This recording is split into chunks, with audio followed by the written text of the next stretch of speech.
Perfect. Chris, so nice to see you again. Chris Gotti. You are here. Can everybody see us? I'm going to give them a little introduction because I want people to know. You are the co-founder of Murder Inc. Records with your brother Irv, where you in the early 2000s defined and shaped some of the biggest names in the hip-hop and music industry. For more than over 30 years, you've been empowering, educating, and elevating independent artists to build their career. You've started the Clash Pro Basketball League, a platform for top streetball talent, creating opportunities for unseen and underserved players, and you bring them community, strategies, and financial sustainability. A chance to develop their purpose in life, actually. How are you doing? And their passion. And their passion. In life, yes, I'm doing fine. This is great. I was just listening to Stedman. He did an incredible speech. I mean, great event. Again, this is beautiful for empowering filmmakers, independent filmmakers, and things of that nature. This is going to be very big in the future, I feel this. That is beautiful. I'm excited, and I hope so. So you're also directing movies now. Like, what happened there? How did you take that road? I'm a filmmaker. Go figure that out. Yeah, my partners at Arc Films, which is I have a partner named Rich Walker and Andy Entrada. We started making films. We just won, literally 2 days ago, Sunday, best film of the year for Independent Film Festival in Miami called the Urban Film Festival, and we won Film of the Year just now. Congratulations! Yeah, thank you. A complete surprise. We was up some really big names, and to get the award and win was a great shock that we won the award. I just love it. But we have more films coming out. That movie was called Ballin'. It's with Lance Stevenson, a basketball player that wants to kill his wife. It's a drama. And because she thinks she's cheating on him and he wants to end up killing her, and there's a whole plot twist. We took the film from Alfred Hitchcock, Dial M for Murder, that plot twist, and we put it into, let's call it, urban form. I love that. And how? Because, okay, now you're a movie director. You've done so many things. You're a true go-getter. Why basketball? That's one. Why out of all sports you chose basketball? Rich wrote the film, my partner, and when I read it, it wasn't the time at the moment. And then, timing is the reason of all success in any form of business. It doesn't matter. It has to be the right time. And I feel we was at the right time. We was number one on Tubi for 5 weeks in a row. And then we ended up winning the Film of the Year. So we're in the right trajectory, in the right movement of everything in the film. And I'm looking to form some partnerships and get distribution out here, abroad, because if it does well in America, they should want to see it here as well. 100%. We here in the Netherlands, we love a lot of things from America. And what brings, because this is why I asked also why basketball, because you also have your basketball league. Yes. So there's a lot of love for basketball out there. And I know that hip hop and basketball go together a lot. What unites music, basketball, and hip hop for you in your eyes? In my opinion, it's culture. I'm 40 years inside of basketball. Street basketball, which is like Rucker Park and now Dykeman Park, which is like iconic places to go watch these players play. And then I created a league that makes sense for that, where you have all this. I'm about empowering people. You have all these players that leave college, where nowhere to go. They don't make it to the NBA, or they can't all play abroad. So what are you going to do with all these talented players? And I said the timing of it is right. I could form a league. I got the right partnership, and we formed a basketball league called the Clash Pro League. And everyone gets paid, all the players get paid, and we have an incredible season last year. It was an inaugural season last year, went incredibly well, and season 2 is going to be even bigger and better. I'm so excited to see more of this. And what I also want to know is, because you are really about empowering people, bringing them closer to what they are meant to do, bringing them the strategies, the internal strength, and also the community, like I said, the right space and environment. What triggered this inside of you to do this? Like, did something happen in your life that you wanted to do this for other people, or is this just something you were born with? That is a great question. It's my entire life. I'm the have-not that has made it, in my mind, in my opinion, and that's what I did. I wanted to give others the same opportunities that wasn't afforded to me coming through, and in different industries, like you said, music, movies, now basketball, and I just see talent, I see the good in people, and I wanted to exploit that with them. And but it really comes from not having anything, very humble beginnings from me and my family. It was 8 of us, and we grew up very humbly, and only thing we did have was love. Mom and Dad had love, and they passed that on, and that love is what makes me want to help others. Okay, beautiful. I love that. Thank you so much for doing that. We need more people who have that drive in this world. And you are here today also to represent your brother Irv, who unfortunately has passed recently. My condolences. How is it to carry on his legacy? in another country, or to carry on his legacy in general around the world? Yeah, he's here with me now. He's my baby bro. I raised him. I never thought he wouldn't be here. It's something you never planned for. Irv had health conditions from diabetes that stemmed to his stroke that actually took him from us. But his body of work, his passion, his love of music, movies, television, he's a creative genius. And I know he's my brother, but his body of work speaks for itself. The careers he's touched and helped. In hip-hop, he's changed all of hip-hop forever, the way he made music. He's in the Guinness Book of World Records for the longest run at #1 for producing artists. So I don't know how someone could take that out today. That record might live forever, God willing. It will. Yeah, thank you. But at the end of the day, Irv, like I said, I seen a vision or a talent with my brother that all I wanted to do is help him achieve his goals. And I know for sure we achieved some of them, not all of them. It was incomplete. So when you talk about continuing his legacy, it's not only his, it's my legacy as well, and it's something that will not stop. Yeah. That is so beautiful, and I'm happy that you have such a connection with him to do so, and that you've been there for each other during this lifetime. What is happening for you now? What exciting projects are you busy with, and can you give us a little glimpse? Yeah, we have a movie called Raffles. I'm shooting by the next week. I'll be shooting. I'm in production on another movie called Cuzzo 2. I have a film coming out called Night Shift that'll be out later this month. These are all the things that I'm so excited about. And then on top of that, I have my basketball league, which I'm constantly raising capital for, to expand it, to bring more people, to get more players involved in different parts of the United States. And I just keep pushing culture forward with empowering people, helping them. I speak in all these inner cities for this all the time. I spoke to some incredible people here that I'm probably going to partner with and do stuff over here with that work. That's like my life work in the sense of giving back.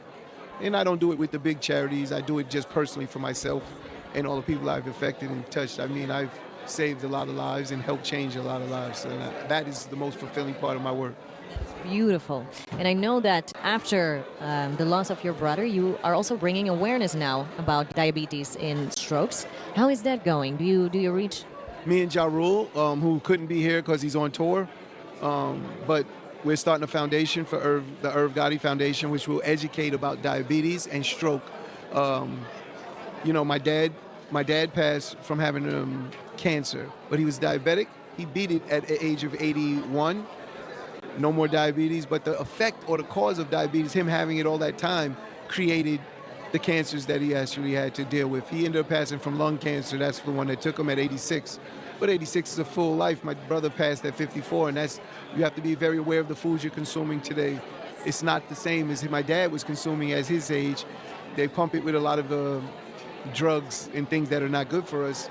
And so this is part of the awareness that I want to bring forward to people that deal with diabetes or might have strokes, things that you need to be aware of. My dad had a stroke, and we didn't understand he was having a stroke. He's standing, but he couldn't talk. And we're literally at a crap table in the casino for his birthday, and I'm yelling at him because he's not speaking to the dealers. And but he didn't want to leave. My dad loved playing craps with me and my brother, and he didn't want to leave, and he's like, no. So I said, you want me to bet for it? He just shook his head, but he was literally having a stroke. And the faster you find out about strokes, the faster you could help it. You could prevent or turn it around if you catch it early enough in the first few hours, and we didn't. So he had to wait, and then now had to go through the process of dealing with a stroke after that, which he did. But this is when Irv had his first stroke, and it was a big challenge. It was a very big challenge to get him in the right mindset to overcome it, and that was the biggest struggle. But it was caused by diabetes. So you got to understand, no one dies from diabetes. You die from things that diabetes cause. It affects you in other ways that creates the problem that will maybe take your life, like it did for my brother. He didn't die from diabetes. He died from a stroke, hemorrhagic stroke, which is the vessels busted in his brain, blood. So again, no more worse than the regular stroke that just stops the blood from going to the brain. They're both as deadly or dangerous. But what ended up happening, again, him trying to get back to normal life and everything, and not converting fully from diet and exercise, committing completely to it, to get through that point where your body's weakest right there, is what eventually actually took his life. Damn. Yeah, it is terrible. And again, I'm so sorry to hear. And I'm also grateful again that you turn something painful into something strong and that you bring awareness into the world, because everything you just told me, I had no idea about. Awareness is very key. Early prevention. I deal with holistic. I believe everything could be cured and fixed and reversed. But it takes, think he's 54. It took him that long to get to that point. It's not going to just turn around tomorrow. It takes that work to reverse it, and it's a process. And unfortunately, he didn't go through the full process. Well, unfortunate. And again, it gave you a new mission. And I'm happy to hear that. I'm going to dive into the work that you do, the awareness that you bring, because I want to learn about it too. Diabetes is growing around the world, and it's terrible, and we need to help each other. Hey, and when let's go back to music. Like, what is going on for you there now? Are there any artists? Because I know that Murder Inc. had a little moment where it was pausing, but now it's coming back. It came back. Murder Inc. is never going to go away, but the reality, to be completely honest, is I have not pursued Murder Inc. as far as bringing in new artists, talent to put on Murder Inc., the record label, because I don't believe in record labels today. You don't? Tell me, what do you believe in? This is the reality. I don't believe in record labels because of the fact of how they conduct business today. And I believe that everyone has the power to do it themselves, even though it is probably more challenging than before, but life is nothing but challenges. So what are we worried about? Just get to it and let's go. Yes, okay, but you don't believe in that anymore. But what do we need to look out for when we think of you and music? Like, what is coming? Well, the reality is there's platforms out here that empower you. You have to realize it's going to be a new business model in music that will save music. It will not be Universal. It will not be Warner Brothers. It will not be those brands anymore. It will be a new business model created, and I believe I have it. And once I implement it, yes, and it will empower these independent artists to be just as successful and powerful as if they was on a record label. I'm so happy to hear this. I start glowing because I'm a musician as well. I'm an independent artist, so I'm going to keep an eye. 3 years. Yeah, so short, but I know this is my purpose. I write, I produce, I sing, I DJ, I perform, I do it all. Electronic house music, so it's not in the hip hop scene, but it is all music. And through music, it doesn't matter. Hip hop, rock and roll, country, jazz, it is all the same. It does not matter. It doesn't matter, and I'm super excited to learn from you in this whole future stage of what is going to happen to music. I want to ask you something more. Like, when you look at your movies, who are you excited to work with in the future? Well, look, I'm going to give Jonathan Major, he's here, and Megan Gooden. I know Megan, and they're both here. Those are both artists, actors I would love to work with. But honestly, I'm just like music. I'm always looking for the new artists. I'm looking for the new actors. The diamonds in the rough, so you say, and that's what I'm always looking for. And I believe, you think of my music career with my brother, we started careers from Ja Rule, Ashanti, Lloyd. Then you have Jay-Z, DMX, and we really could put in Jennifer Lopez and artists like this.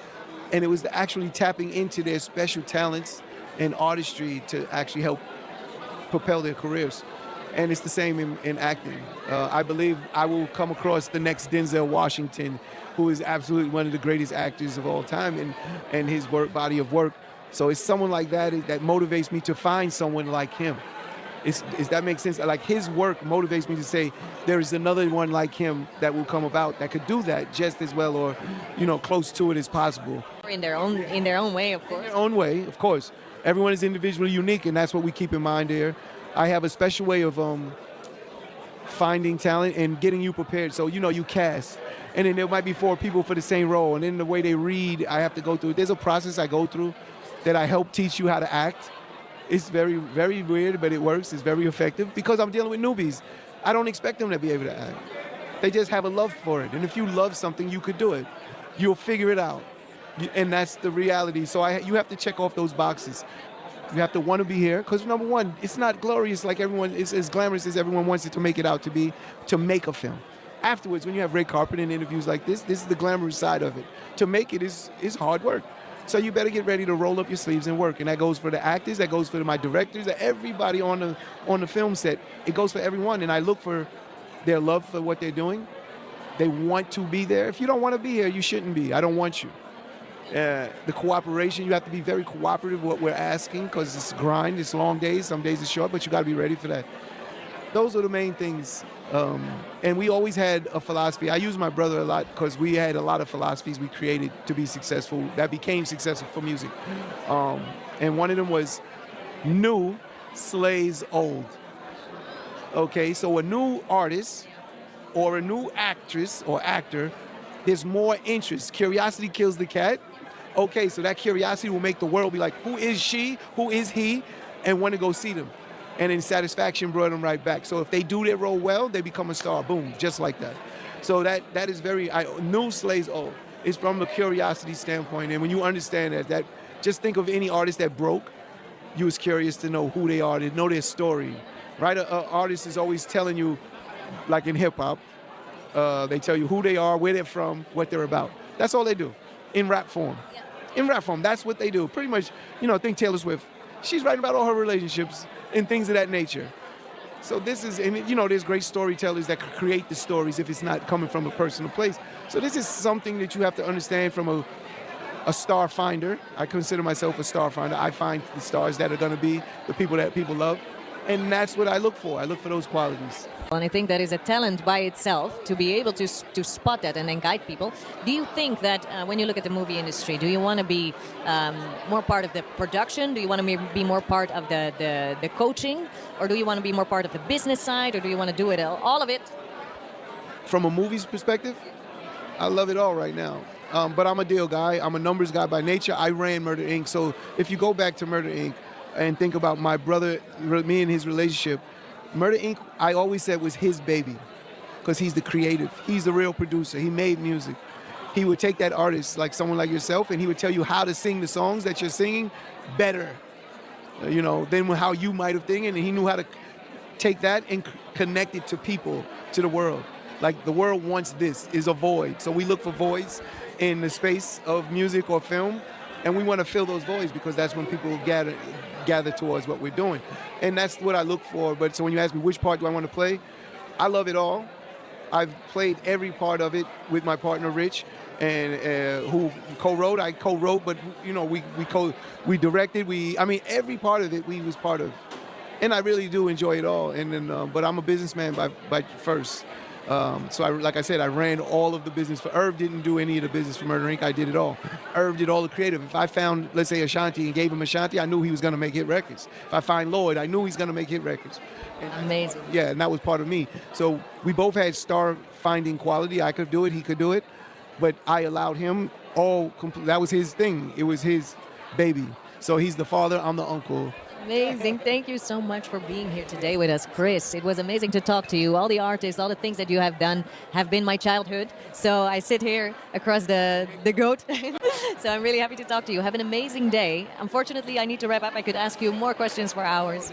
But thank you so much. Have a good day.